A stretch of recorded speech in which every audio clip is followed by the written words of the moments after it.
अस्सलाम वालेकुम नाजरीन, आप देख रहे हैं INN चैनल। मैं हूं शेख अहमद अली। इस न्यूज़ बुलेटिन में आइए नजर डालते हैं दिन भर की बड़ी खबरों पर।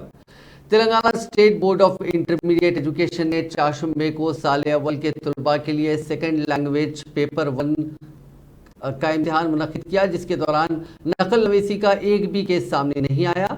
सेक्रेटरी बोर्ड ने जारी करदा एक प्रेस नोट में मुतला किया कि इस इम्तिहान के लिए जुमला 5,05,625 उम्मीदवारों ने शिरकत के लिए नाम दर्ज करवाए थे, जिनके में जुमला 4,82,427 उम्मीदवारों ने शिरकत की। गैर हाजिर उम्मीदवारों की तादाद 23,198 रही, जो 4.58% होते हैं। मुबसरीन को अजला निज़ामाबाद, वरंगल, करीमनगर, नलगुंडा, खम्मम और महबूब नगर के इम्तिहानी मराकज़ को रवाना किया गया था, जिन्होंने कहा कि किसी भी नाखुशगवार वाक़े के बगैर इम्तिहान पुरसुकून अंदाज में मुनक़िद हुआ। गूगल मैप पर भरोसा करना एक तालिब इल्म के लिए महंगा साबित हुआ। गलत लोकेशन की वजह से वह इम्तिहान लिखने से महरूम हो गया। यह वाक़या रियासत तेलंगाना के ज़िले खम्मम में पेश आया। खम्मम रूरल मंडल के कोंडापुर से ताल्लुक़ रखने वाले इंटरमीडिएट का तालिब इल्म विनय आज इम्तिहान में शिरकत के लिए रवाना हुआ। वो सेंटर से वाकिफ नहीं था और उसके लिए उसने गूगल मैप की मदद हासिल की। वो अपने लोकेशन के बजाय किसी और मकाम पर पहुंच गया। वहां कोई इम्तिहानी मरकज नहीं था। फिर वो पता पूछते पूछते 27 मिनट ताखिर से इम्तिहानी मरकज पहुंचा। तब तक बहुत देर हो चुकी थी, जिसकी वजह से तालिब इल्म इम्तिहान लिखने से महरूम हो गया, क्योंकि देर हो जाने की वजह से उसे इम्तिहानी मरकज में दाखिल होने की इजाजत नहीं दी गई।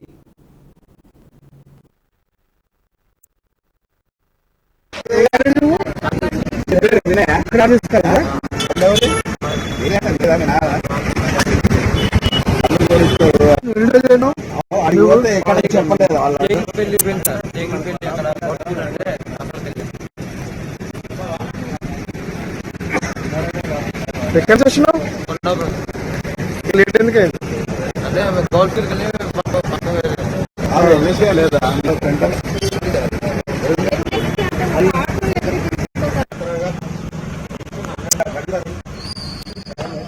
అడ్రస్ తెలియదు సార్. అడ్రస్ తెలియదు. వెళ్ళు త్వరగా.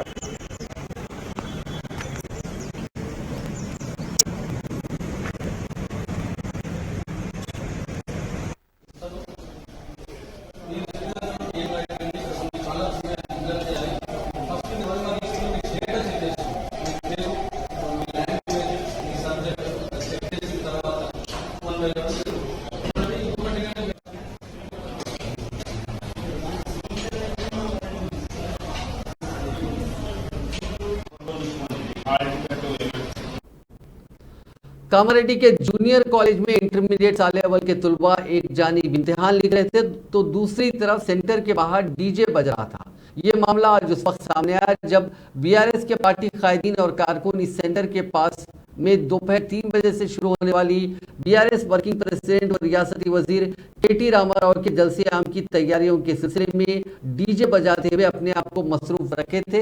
हालांकि सेंटर के पास पुलिस की जानिब से सेक्शन 144 नाफिज किया गया था, लेकिन इस पर कोई अमल नहीं किया गया। तुलबा के सरपरस्तों ने सेंटर के बाहर डीजे बजाने के खिलाफ पुलिस के पास शिकायत करने की इत्तलात है। कांग्रेस कायदीन और कई कारकुनों को हैदराबाद में 4 मई को इस वक्त हिरासत में ले लिया गया जब वो अडानी ग्रुप और भारतीय जनता पार्टी के दरमियान ताल्लुकात को बेनकाब करने के लिए राजभवन की सिमत मार्च करने की कोशिश कर रहे थे। मसरूफ तरीन खैरताबाद चौराहे पर उस वक्त कशीदगी फैल गई जब पुलिस ने गांधी भवन में वाक़ तेलंगाना प्रदेश कांग्रेस कमेटी के दफ्तर से शुरू होने वाली रैली को रोक दिया, जो गवर्नर को सरकारी रिहायशगाह राजभवन की सिमत जा रही थी। पुलिस ने बैरिकेड्स नस्ब करते हुए एहतजाजियों को रोक दिया। कांग्रेस कायदीन और पुलिस के ओहदेदारों में इनके दरमियान तल्ख बहस भी हुई, जिन्होंने पुलिस की कार्रवाई पर एतराज़ किया। चूंकि एहतजाजी बैरिकेड्स को ढकेलने की कोशिश कर रहे थे, पुलिस ने ताकत का इस्तेमाल करते हुए उन्हें रोक दिया और कई कारकुनों को हिरासत में ले लिया गया। जिन कायदीन को हिरासत में लिया गया उनमें CLP leader Mallu Bhatti Vikramarka, senior leader doctor Mallu Ravi, कारगुज़र सदर तेलंगाना अंजन कुमार यादव, उनके अलावा दीगर कायदीन भी शामिल थे। इस एहतजाज में हैदराबाद डीसीसी के सदर समीर वलीउल्लाह और दीगर कायदीन शामिल थे। कांग्रेस ने वज़ीर आज़म नरेंद्र मोदी और सनतकार गौतम अडानी के दरमियान ताल्लुकात को बेनकाब करने के लिए इस रैली का एहतमाम किया था।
2 लाख पूछे तो नहीं देते। इसको कैसा दिए? उसका दोषी के वजह से ये दिए। बैंक वाले कैसा देते? कोई सपोर्ट करे तो ही देते ना। हिंदुस्तान का प्रधानमंत्री उसके पीछे है। उस वक्त ये भी जॉइंट पार्लियामेंट कमेटी करना बोल के हमारा डिमांड है। उसी वक्त चाहे तो आज गवर्नर नहीं है, हम सोच रहे अम्बेडकर को जाके देना बोल के, क्यों तो कॉन्स्टिट्यूशन लिखे वाला उन्हें आज मोदी सरकार जो पब्लिक पे जुल्म करके नोटबंदी जैसे कार्यक्रम करके फाइनेंशियली पूरा देश को वीक कर रहा है और जितने भी गरीब लोगों को है वो तंग करते हुए एक कम्युनिटी के लिए नहीं तो एक लोगों के लिए सपोर्ट करते हुए देश का पूरा फ्यूचर एक क्वेश्चन मार्क जैसा एक बड़ा क्वेश्चन मार्क जैसा करते हुए सपोर्ट करता है। उसको खिलाफ आज कांग्रेस पार्टी राजभवन मुट्ठी का कार्यक्रम हम कर रहे, उसमें आम पब्लिक पार्टिसिपेट करे क्योंकि ये आने वाले दिनों में एक करोड़ों रुपए।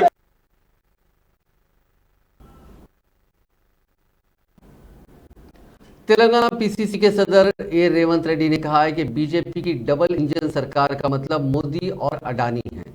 निजामाबाद में प्रेस कॉन्फ्रेंस से खिताब करते हुए रेवंत रेड्डी ने कहा कि वजीर आजम मोदी और अमित शाह मिलकर इस मुल्क को अडानी और अंबानी के हवाले कर रहे हैं। सारी दौलत ये दोनों दोस्त लूट रहे हैं।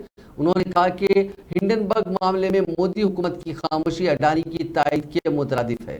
आज हाथ से हाथ जोड़ो यात्रा के सिलसिले में रेवंत रेड्डी ने निजामाबाद अर्बन कॉन्स्टिट्यूंसी का दौरा किया।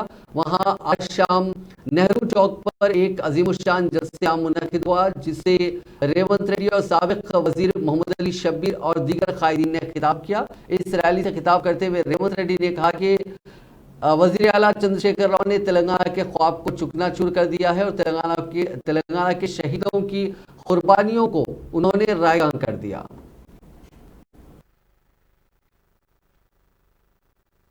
बड़े लोग आके मुझे मिले आज के तारीख में उनके तकलीफ मेरे सामने रखे। मैं इसीलिए हमारे मुसलमान भाइयों से एक ही गुजारिश है, आप लोग असद भाई के एमआई के बात सुनकर आप वोट डाल रहे टीआरएस को, चंद्रशेखर राव को। वो ये कहा शादनगर में अगर टीआरएस का सरकार बने तो 4 महीने के अंदर 4% लेकर 12% करने के लिए वो कोशिश करेगा। 4 महीने में देने के लिए वो वादा किया था। आज हमारे माइनॉरिटी भाइयों से मैं ये गुजारिश कर रहा हूँ, 9 साल हो गया, अभी पलट देगा। कभी आप लोगों के तरक्की के लिए कुछ माइनॉरिटी कारपोरेशन से लोन दिलाए क्या? आप लोगों को जो माइनॉरिटी कॉलेज जितने भी है, इंजीनियर का, डॉक्टर का जितने भी है, हमारे शबीर भाई मेहनत करके कोशिश करके उन लोगों को माइनॉरिटी कॉलेज दिलाए। मगर आज के तारीख में जो माइनॉरिटी कॉलेज लिए उन्होंने सीटाम बेच ले रहे, हमारे माइनॉरिटी लड़कियों को लड़कों को उसमें एडमिशन नहीं दे रहा है। इसीलिए उनको आप असदुद्दीन ओवैसी कहने के वजह से आप लोग केसीआर को कार को वोट डाल रहे। यहाँ पर आपको दिख रहा है कार पूरा के वोट जमा कर लेके वो गाड़ी में निकल रहा, सीधा दिल्ली जा रहे, मोदी गली में घुस रहा, ये पूरा वोट ले जाके मोदी के गोद में डाल रहा है। यहाँ पर दिखेगा आपको केसीआर दिखेगा, कार दिखेगा, ये गली से निकलकर दिल्ली शहर में घुस के वो मोदी के साथ बैठ रहा है। इसीलिए आप लोग सोचो, जब जब कांग्रेस पार्टी सत्ता में था तब हमारे माइनॉरिटी, दलित और आदिवासी और गिरिजन लोगों को, गरीब लोगों को अच्छा के लिए, भला के लिए काम किए। इसीलिए मेरा गुजारिश एक ही है, इस बार आप लोग सोचो 2004 से 2014 तक 10 साल हमारे सरकार थी, 2014 से 2024 तक चंद्रशेखर राव की सरकार है। आप अंदाजा करो, तोल मोल के बोलो, कौन सी सरकार जिम्मेदारी निभाए, कौन सी सरकार हमारे माइनॉरिटी लोगों के साथ खड़े रहे, ये देखकर आप फैसला करो। नहीं ये तो अपने को को बचाने वाले कोई भी नहीं है। अल्लाह में अभी अपन गलती के तो कुछ नहीं कर सकते, इसीलिए हमारे माइनॉरिटी తీసుకొచ్చిన ఘనత కాంగ్రెస్ పార్టీది। అలాగే ఈ రోజు తెలంగాణ యూనివర్సిటీ తీసుకొచ్చిన ఘనత कांग्रेस पार्टी। तेलंगाना यूनिवर्सिटी निजामाबाद के अवाम के लिए लाने की भी हमें मीटर गेज నుంచి బ్రాడ్ గేజ్ చేసేది దమ్ము ధైర్యం ఉన్న పార్టీ కాంగ్రెస్ పార్టీ। ఇవాళ నేను టీఆర్ఎస్ నాయకులకు మంత్రులకు అడుగుతున్నా, నీ అమ్మ మీరు ఎన్నో చిన్న పని అయినా చేసిరా, ఒక రోడ్ అయినా వేసిరా, एक रोड बनाए, कुछ नहीं करे, ना हिंदू भाई को करे ना मुसलमान भाई को करे, ना बीजेपी करा ना टीडीपी करा। हम 4% मुस्लिम रिजर्वेशन कांग्रेस पार्टी लाई। आज 20 लाख बच्चे आपके डॉक्टर, इंजीनियर, एमबीए, एमसीए बने तो कांग्रेस की देन है। सोनिया गांधी, राजशेखर रेड्डी, हम सब लोगों की देन है जो आज हमारे बच्चे इंजीनियर डॉक्टर बने। टीआरएस क्या बोला, मैं 12% दूंगा 4 महीने में। कहाँ है रे केसीआर, कहाँ है 4%? ओ बिगा महेश किधर है तू, कहाँ पर छुपा हुआ है? आओ 4% मुस्लिम रिजर्वेशन दो। आओ एमआईएम के कायदी से घुसाओ, असदुद्दीन ओवैसी बड़े बड़े बातें करते हो, कहाँ है रिजर्वेशन क्यों नहीं पूछते? 9 साल से कह रहे कि स्टेयरिंग मेरे पास है, कहाँ है स्टेयरिंग तुम्हारे पास, क्यों नहीं कर रहे? आज 11 यूनिवर्सिटी है तेलंगाना में, एक मुस्लिम वाइस चांसलर नहीं है। आज अपने बेटे के नाम के ऊपर, वास्तु के नाम के ऊपर सेक्रेटरिएट के अंदर कांग्रेस पार्टी आपका भाई शबीर अली के जरिए अल्लाह ने मस्जिद बनाने लगाया, उसको शहीद कर दिए। किसके नाम पर? अपने बेटे केटीआर के नाम पे। वास्तु सही नहीं है, वास्तु के नाम पे मस्जिद को शहीद करे, लेकिन कोई बात करने को तैयार नहीं है, या ना एमआईएम करता है ना कोई लोग करते। तो भाइयों आइए, आज हम बदलाव चाहते हैं। मैं हिंदू मुस्लिम नहीं बोलता हूँ, क्योंकि मैं एक सेकुलर पार्टी का लीडर हूँ, मुझे दोनों आंख बराबर है। आज रेवंत रेड्डी साहब आए हैं कि बदलाव लाना है, कि आज हम क्या शामिल नहीं है? आज पब्लिक सर्विस कमीशन में एक सुप्रीम कोर्ट ने 4 मई को बीआरएस एमएससी के कविता को कोई उबूरी राहत नहीं दी है। ताहम एनफोर्समेंट डायरेक्टरेट के जारी करदा समन को चैलेंज करते हुए दाखिल करदा दरखास्त पर 24 मार्च को समाज से इत्तेफाक कर लिया। एनफोर्समेंट डायरेक्टरेट ने रुकने काउंसिल कविता को हिदायत दी है कि वो 16 मार्च को उसके रूबरू हाजिर हों। अदालत उस्मा ने दिल्ली आबकारी पॉलिसी में बेकायदगियों के मामले से मुताल्लिक मनी लॉन्ड्रिंग केस के सिलसिले में दाखिल करदा दरखास्त पर 24 मार्च को समाज से इत्तेफाक कर लिया। कविता ने सुप्रीम कोर्ट से रुजू होते हुए कहा था कि कवायद के मुताबिक एक खातून को ईडी के ऑफिस में पूछताछ के लिए समन जारी नहीं किया जा सकता और उनसे उनकी रिहायशगाह पर पूछताछ की जा सकती है। कविता के वकील ने कहा कि एक खातून को ईडी ने पूछताछ के लिए समन जारी किया है, जो बिल्कुल या तौर पर खिलाफ कानून अमल है। कविता के वकील ने chief justice of India DY Chandrachud की जेर क़यादत डिवीजन बेंच से इस मामले की फौरी समाअत की इस्तदा की। अदालत ने 24 मार्च को समाअत से इत्तेफाक कर लिया। बीआरएस की रुकने काउंसिल के कविता के साबिक ऑडिटर बुच्ची बाबू दिल्ली आबकारी पॉलिसी स्कैम केस के सिलसिले में 4 मई को एनफोर्समेंट डायरेक्टरेट की तहकीकात में शामिल हुए। बुच्ची बाबू को कबल ही सीबीआई ने आबकारी केस में गिरफ्तार किया था। उन्हें बाद अज़ान सीबीआई की खुसूसी अदालत ने जमानत पर रिहा कर दिया और अब एनफोर्समेंट डायरेक्टरेट उनसे पूछताछ कर रहा है। कविता से भी इस केस में 11 मार्च को ईडी के ओहदेदार जायद 8 घंटों तक पूछताछ कर चुके हैं। रुकने काउंसिल भारत राष्ट्र समिति के कविता ने 4 मई को ये कहते हुए कि खवातीन तहफ़्फ़ुज़ात बिल से पार्लियामेंट में खवातीन की नुमाइंदगी में इजाफे में मदद मिलेगी। कहा कि पार्लियामेंट में फौरी तौर पर बिल पेश और मंजूर किया जाना चाहिए। कविता ने कहा कि जो कोई वज़ीर आज़म नरेंद्र मोदी के खिलाफ इज़हार ख्याल करते हैं उन्हें तलब करते हुए पूछताछ की जाती है। ये गलत बात है, क्योंकि हर किसी को सवाल करने का हक हासिल है। उन्होंने कहा कि बीजेपी ने पहले तिजारती घरानों पर दावे करते हुए उन पर कंट्रोल हासिल करने की कोशिश की और अब वो सियासी जमातों पर कंट्रोल हासिल करने की कोशिश कर रहे हैं। कविता ने जिन्हें दिल्ली आबकारी स्कैम के तहकीकात के सिलसिले में एनफोर्समेंट डायरेक्टरेट ने 16 मार्च को दोबारा नई दिल्ली में ही पूछताछ के लिए तलब किया, उन्होंने कहा कि हमने कुछ गलत नहीं किया। जब कभी वो हमें तलब करेंगे हम जाएंगे और जवाब देंगे। करना ही पड़ेगा क्योंकि सरफरोशी का तमन्ना तो दिल में है। संसद वाला आप कर लीजिए, बाहर वाले में हम साथ हो जाएंगे आपके। बिल्कुल, इसलिए हमने वो इंस्पिरेशन के लिए किसान यूनियन से हमारे लीडर्स को बुलाया है। उन्होंने भी कहा है लगातार कि महिलाओं की तो बात होनी ही चाहिए, बराबर आबादी में है, तो रिप्रेजेंटेशन में भी बराबरी होनी चाहिए और आगे चल के लड़ाई यहाँ पे रुकने वाली नहीं है। सिर्फ ये दूसरा ही मीटिंग है, अब तीसरा होगा, चौथा होगा, लगातार होते ही रहेगा, हर एक राज्य में भी होते ही रहेगा। Ultimately from this March until next session ends, this fight will continue because this government has a chance and a choice to make, and we want this government to tell the women of this country that if they are with us, वजीर महबूब कुपलेश्वर ने हैदराबाद में हुसैन सागर के करीब ज़ेरे तामीर दस्तूर हिंद के Mohammad doctor BR Ambedkar के 125 फीट ऊंचे मुजस्समे के तामीराती काम का मायना किया और उन कामों की 5 अप्रैल तक तकमील की हिदायत दी। उन्होंने कहा कि हुसैन सागर के करीब ऊंचा मुजस्समा नस्ब करने का मकसद ये है कि आने वाली नस्लें डॉक्टर अम्बेडकर की उमंगों और नजरियात को हमेशा याद रखें। ऐलान किया गया है कि अम्बेडकर जयंती के मौके पर 14 अप्रैल को इस मुजस्समे की नकाब कुशाई की जाएगी। वजीर मौसूफ ने कहा कि इस तकरीब में मुल्क की कई मुमताज शख्सियात शिरकत करेंगी।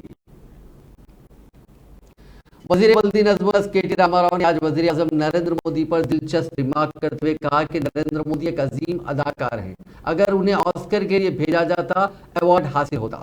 दिल्ली में बैठे मरकजी हुक्मरान मुल्क पर एक बोझ है। उन्होंने कहा कि 2 दिन कबल तेलुगु फिल्म RRR के एक गाने नाटो नाटो को ऑस्कर अवार्ड मिला था, लेकिन इस मुल्क पर हुक्मरानी करने वाले अजीम अदाकार भी हैं। अगर उन्हें ऑस्कर तकरीब में भेजा जाता तो यकीनी तौर पर उनकी अदाकारी पर एक और अवार्ड हासिल होता। ये कहते हुए वजीर मौसूफ ने जलसे आम में मौजूद अवाम से दरियाफ्त किया कि वो अजीम अदाकार कौन है, जिस पर जलसे आम में शरीक अफराद ने मोदी के नारे लगाए। KTR ने आज स्पीकर असेंबली पोचाराम श्रीनिवास रेड्डी के हमरा जिले कामारेड्डी के निजाम सागर पटलम शाहरा मंजीरा नदी पर 25 करोड़ के खर्च से तामीर शुदा निजाम सागर ब्रिज का इफ्तिताह और निजाम सागर मंडल के मौजूद जुक्कापुर में 476 करोड़ के खर्च से तामीर शुद्दी नागामुडुगो लिफ्ट इरिगेशन प्रोजेक्ट के तामीरी कामों का संगे बुनियाद रखा। ఎన్నో పనులు చేసుకున్నాం। గడిచిన 9 సంవత్సరాల్లో ముఖ్యమంత్రిగా కేసీఆర్ గారి నాయకత్వంలో 1-2 కాదు బ్రహ్మాండంగా ఎన్నో కార్యక్రమాలు చేసుకుంటా ఉన్నాం।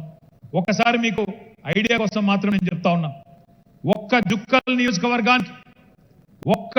నియోజకవర్గానికి సంవత్సరానికి రైతు బంధు రూపంలో 480 కోట్ల రూపాయలు ఒక జుక్కల్కే వస్తా ఉన్నమాట ఈ సందర్భంగా విజ్ఞప్తి చేస్తా ఉన్నా।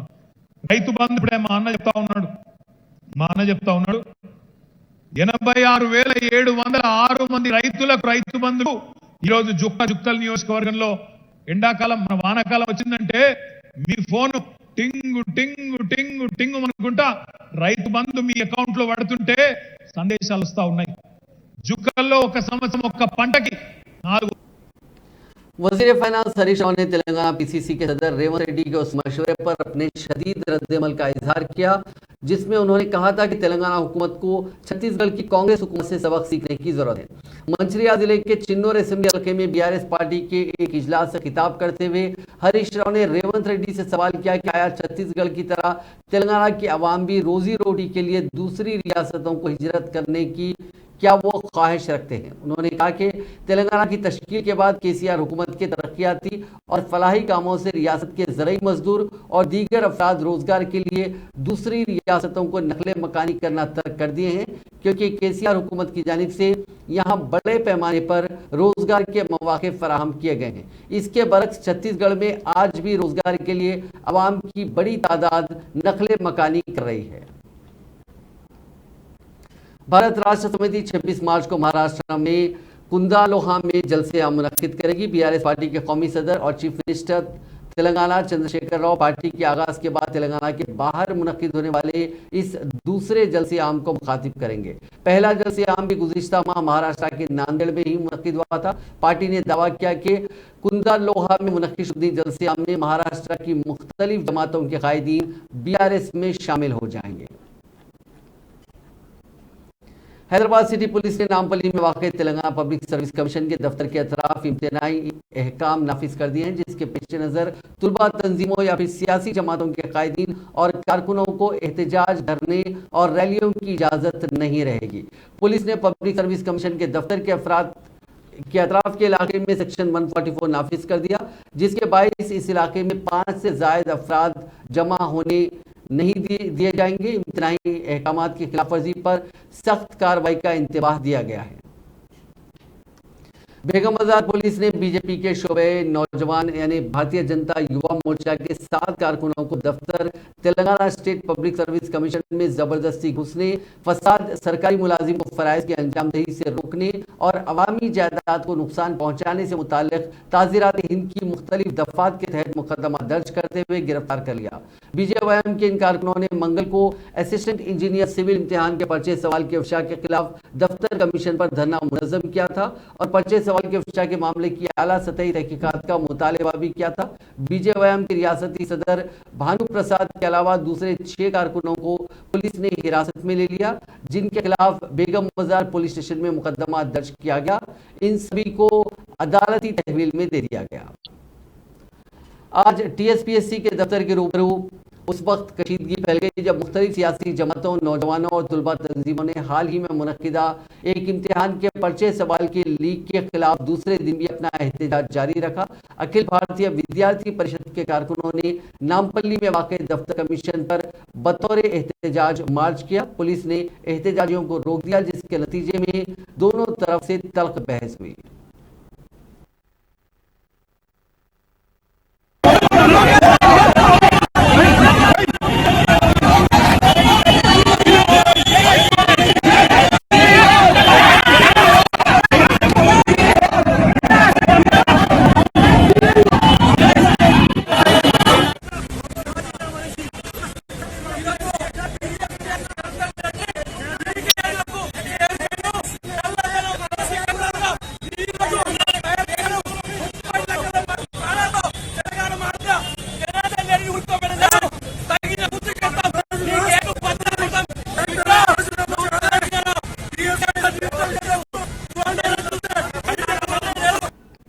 तेलंगाना के मुख्तलिफ मकामात पर एक मरतबा फिर IT की टीमों ने छापे मारे। हैदराबाद बशमूल रियासत के 40 मकामात पर एक साथ ये तलाशी मुहिम चलाई गई। बाला विकास फाउंडेशन, क्रिश्चियन सोसाइटी के दफातर की तलाशी ली गई। अजला, मेदक, वरंगल में बाज़ इलाकों समेत हैदराबाद के अलवाल, बोलाराम, कीसरा, जिडीमेटा, पट्टनचेरू, तारनाका, कुकटपल्ली इलाकों में ये कार्रवाई की गई। IT अहदेदारों की 20 टीमों ने इन छापों में हिस्सा लिया। इन इदारों पर टैक्स चोरी का शुबा है। माशुका की दूसरे नौजवान से शादी की तस्वीरों को देखकर एक नौजवान ने सदमे के आलम में खुदकुशी कर ली। इस नौजवान की जेब से मंगलसूत्र मिला जो इस लड़की को पहनाना चाहता था। ये वाकया हैदराबाद के हयातनगर पुलिस स्टेशन के हुदूद में पेश आया। तफसीलात के मुताबिक पांडु लक्ष्मैया और अनंतमा अपने 3 बेटों के साथ रंगारेड्डी जिले के विनायक नगर कॉलोनी में रहते हैं। उनका दूसरा बेटा 23 साल गणेश लॉरी ड्राइवर है। वो 1 साल से मकामी लड़की से मोहब्बत करता था और उसे शादी करना चाहता था। तब लड़की के वालिदैन ने हाल ही में एक और नौजवान से उसकी शादी कर दी। उसने शादी की तस्वीर गणेश को व्हाट्सएप पर भेजी। उन तस्वीरों को देखकर वो सदमे से 2-4 हो गया और उसी मायूसी और सदमे के आलम में उसने दरख्त से फांसी लेकर खुदकुशी कर ली। शहर के मज़ाफ़ाती इलाके अब्दुल्लापुर मीट में दिल दहला देने वाला वाक़या रौनुमा हुआ। एक दरिंदा सिफत शख्स ने कमसिन बेटी की आंखों के सामने अपनी बीवी का कत्ल कर दिया और उसके बाद शीरख्वार बेटे को वाटर टैंक में फेंक दिया। धनराज साकिन मौजू अनाजपुर की शादी चंद साल कबल 23 साल लावण्या से हुई थी। इस जोड़े को 2 बच्चे बताए गए। खातून जचकी के लिए अपने मायके गई हुई थी और आज दोपहर अपने 1.5 माह के बेटे और बेटी के साथ ससुराली मकान वापस हुई। बीवी के घर पहुंचने के बाद धनराज से उसका झगड़ा हुआ और उसके बाद बेटी के सामने उसने अपनी बीवी पर कुल्हाड़ी से हमला कर दिया। हमले में खातून की गर्दन पर जख्म आया और वो मौके पर ही हलाक हो गई।